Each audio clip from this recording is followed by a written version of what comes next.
ವಿಧಿಯ ಆಟದ ಮುಂದೆ ನಮ್ಮ ಆಟ ನಡೆಯುವುದಿಲ್ಲ. ನಾವು ಜೀವನದಲ್ಲಿ ಬಯಸುವುದೇ ಒಂದು, ಆಗುವುದೇ ಇನ್ನೊಂದು.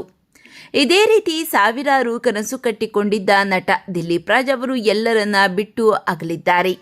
ಪತಿಯನ್ನೇ ಜೀವನ ಎಂದುಕೊಂಡಿದ್ದ ಪತ್ನಿ ಶ್ರೀವಿದ್ಯಾ ಅವರ ಪರಿಸ್ಥಿತಿ ಇದೀಗ ಹೇಳತೀರದಾಗಿದೆ.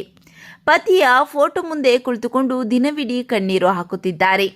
ಪತಿ ನಿಧನದ ಬಳಿಕ ಇದೀಗ ಶ್ರೀವಿದ್ಯಾ ಅವರು ಜೀವನದ ದೊಡ್ಡ ನಿರ್ಧಾರ ತೆಗೆದುಕೊಂಡಿದ್ದಾರೆ. ಅವನಿಲ್ಲದೆ ನಾನು ಇರೋಕೆ ಆಗೋದಿಲ್ಲ, ನಾನು ಅವನ ಜೊತೆ ಇರ್ತೀನಿ, ನಮಗೆಲ್ಲ ನೋವು ಕೊಟ್ಟು ಅವನು ನಗುತ್ತಾ ಹೋದ ಎಂದು ಪತ್ನಿ ಶ್ರೀವಿದ್ಯಾ ಅವರು ಕಣ್ಣೀರು ಹಾಕುತ್ತಿದ್ದಾರೆ. ಇನ್ನು ಶ್ರೀವಿದ್ಯಾ ಅವರು ಇನ್ಸ್ಟಾಗ್ರಾಮ್ನಲ್ಲಿ ಪೋಸ್ಟ್ ಒಂದನ್ನು ಹಂಚಿಕೊಂಡಿದ್ದು, ಅದರಲ್ಲಿ ನನಗೆ ಬೆಂಬಲವಾಗಿ ನಿಂತ ಪ್ರತಿಯೊಬ್ಬರಿಗೂ ನಾನು ಆಭಾರಿಯಾಗಿದ್ದೇನೆ. ದಿಲೀಪ್ ಅವರು ಕಲೆ, ಸಿನಿಮಾ ಮತ್ತು ಇನ್ನು ಮುಂದೆ ನಾವು ಕಾಣುವ ಪ್ರತಿಯೊಂದು ಕರುಣೆಯ ಕೆಲಸದ ರೂಪದಲ್ಲಿ ನಮ್ಮ ನಡುವೆ ಇರುತ್ತಾರೆ. ಅವರು ಶಾಂತಿಯಿಂದ ಇರಲಿ ಎಂದು ನಾನು ಅವರನ್ನು ಕಳುಹಿಸಿಕೊಡಲು ನಿರ್ಧರಿಸಿದ್ದೇನೆ.